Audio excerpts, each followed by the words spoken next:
മൂന്നാറിൽ റവന്യൂ ഭൂമി കയ്യേറി നിർമ്മിച്ച കെട്ടിടം ഉദ്യോഗസ്ഥരുടെ നേതൃത്വത്തിൽ പൊളിച്ചു നീക്കി. മൂന്നാർ ന്യൂ നഗറിൽ ഗവൺമെന്റ് ഹോമിയോ ആശുപത്രിക്ക് സമീപത്ത് അനധികൃതമായി നിർമ്മിച്ച കെട്ടിടമാണ് പൊളിച്ചു നീക്കിയത്. അതേസമയം വൻകിട കയ്യേറ്റങ്ങൾക്കെതിരെ ഉദ്യോഗസ്ഥർ നടപടി സ്വീകരിക്കുന്നില്ലെന്നും സാധാരണക്കാരെ ദ്രോഹിക്കുന്ന നിലപാടാണ് ഉദ്യോഗസ്ഥർ സ്വീകരിക്കുന്നതെന്ന ആക്ഷേപവും ശക്തമാണ്.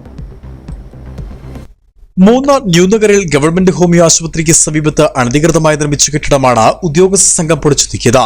പ്രതിഷേധം മുന്നിൽ കണ്ട മൂന്നാർ SHOയുടെ നേതൃത്വത്തിൽ വൻ പോലീസ് സംഘം സ്ഥലത്തെത്തിയിരുന്നു. കോൺക്രീറ്റ് തൂണുകളുടെയും മേൽക്കൂരകളുടെയും പണികൾ പൂർത്തിയാക്കി ചുവരുകൾ നിർമ്മിക്കുന്നതിനിടെയാണ് കയ്യേറ്റം അധികൃതരുടെ ശ്രദ്ധയിൽപ്പെട്ടത്. ദേവികുളം തഹസിൽദാരുടെ നേതൃത്വത്തിലാണ് കെട്ടിടം പൊളിച്ചു നീക്കിയത്. റവന്യൂ വകുപ്പിന്റെ നടപടിക്കെതിരെ പ്രതിഷേധവുമായി കെട്ടിട ഉടമയും ബന്ധുക്കളും രംഗത്ത് വന്നിരുന്നു. എന്നാൽ പോലീസ് ഇവരെ ബലമായി നീക്കം ചെയ്തു. നേരത്തെ ഇതേ സ്ഥലത്ത് പലതവണ കെട്ടിടം നിർമ്മിക്കുവാൻ ശ്രമിച്ചിരുന്നുവെങ്കിലും റവന്യൂ അധികൃതർ പൊളിച്ചു നീക്കിയിരുന്നു. ഒരിടവേളയ്ക്ക് ശേഷമാണ് വീണ്ടും ഇതേ സ്ഥലത്ത് കെട്ടിടം നിർമ്മിക്കാൻ ശ്രമിച്ചത്.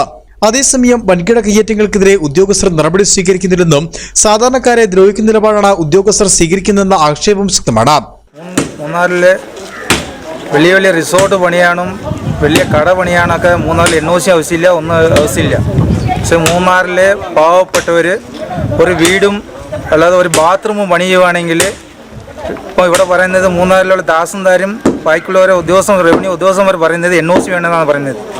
ഇത് പാവപ്പെട്ടവർക്ക് ഒരു നിയമവും ബാക്കിയുള്ള കോടീശ്വരന്മാർക്ക് ഒരു നിയമമാണ് മൂന്നാറിലുള്ള റവന്യൂ ഡിപ്പാർട്ട്മെന്റ് പ്രവർത്തിക്കുന്നത്. പാവപ്പെട്ടവർ 2 സെന്റ് സ്ഥലത്ത് നിർമ്മിക്കുന്ന കെട്ടിടങ്ങളാണ് ഉദ്യോഗസ്ഥർ പൊളിച്ചു നീക്കുന്നത്.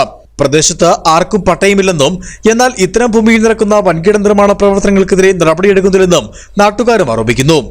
Idukki vision news, Adimali.